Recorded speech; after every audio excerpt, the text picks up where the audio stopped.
Мен Сәкенова Арзада Зилатинқызы, Манап Өтебаев атындағы жоғары жаңа технологиялар колледжінің экономика және менеджмент кафедрасының оқытушысы. Қазіргі өтіп жатқан пәнім маркетинг негіздері. Маркетинг негіздері не оқытады?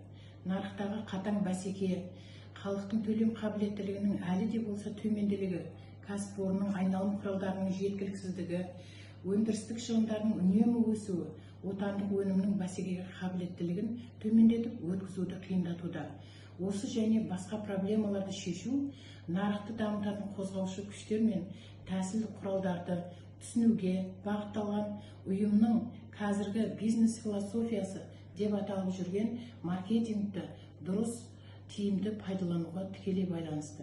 Өндірістің әлеуметтік экономикалық тиімділігін қамтамасыз ететін жалпы экономикалық құбылыстың негізгі тетігі болып саналады.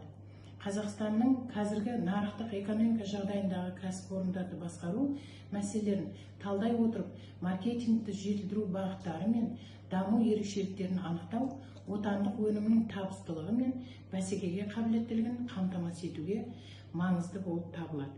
Маркетинг ұғымы ағылшынның маркет, нарық сөзінен шыққан, ал инк жалғауы нарық аумағындағы қызмет дегенді сипаттайды. Маркетинг ірі ауқымды өндірістің қалыптасуы және бәсекелестіктің күрт шиеленіскен жағдайында өнімді өндіру мен өткізуді басқарудың негізгі әдісі ретінде бөлініп шықты. Ал енді студенттер жалпы маркетинг негіздері туралы негізгі ұғымдарға түсінік беріп өтейік. Маркетинг ағылшын тілінен аударғанда нарық, яғни рынок, базар, өткізу, сауда, кәсіпорынның, фирманың, бірлестіктің тауар өндіру, өткізу және сауда жасау қызметін ұйымдастыру мен басқару жүйесі болып табылады. Маркетингтің негізгі мақсаты тауар және қызмет көрсетудің сапасын арттыру, оларды сатып алу жағдайларын жақсарту. Маркетингтің негізгі қызметі әртүрлі тұтынушылар топтарының мұқтажын, қажеттіліктерін, сұранысын анықтау.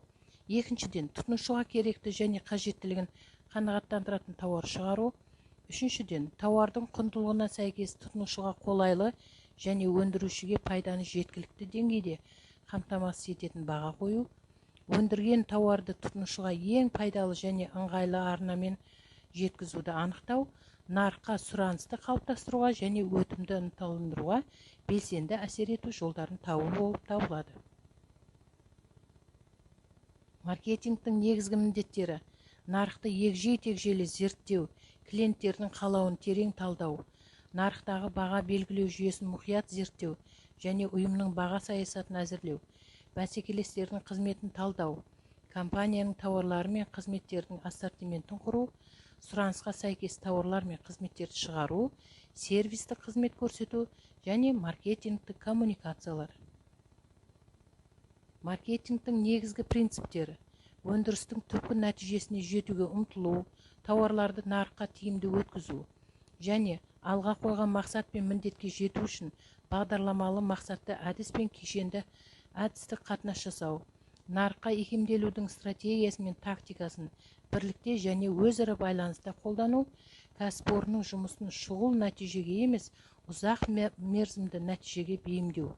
Ол тиісінше болжамды зерттеулерге және жаңа тауарлар жасауға көңіл аударуды талап етеді. Маркетингтің негізгі құралдары: бәрімізге белгілі 1960 жылы Джерем Маккарти ғалым маркетинг мазмұнын 4 негізгі элементтерін атап көрсеткен болатын. Олар тауар, баға, өткізу және жылжыту. Маркетинг әрқашанда қызметтің нарықтық құралдарын пайдалану арқылы компанияның стратегиялық мақсаттарының жоғары деңгейіне қол жеткізуге бағдарланады. Бұл жерде қосымша свот талдау туралы айта кету керек.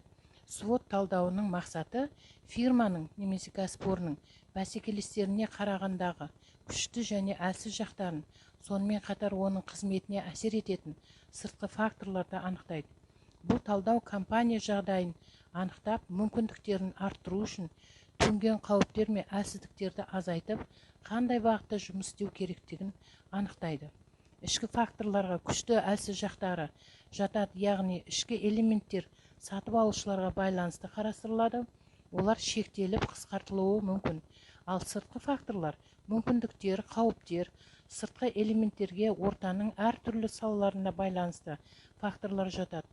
Олар заң, саясат, мемлекеттік реттеу, қоғам, экономика, технологияға байланысты болады. Осымен біз негізгі ұғымдарды сипаттап, қысқаша түсінік мағлұмат бердік. Назарларыңызға рахмет.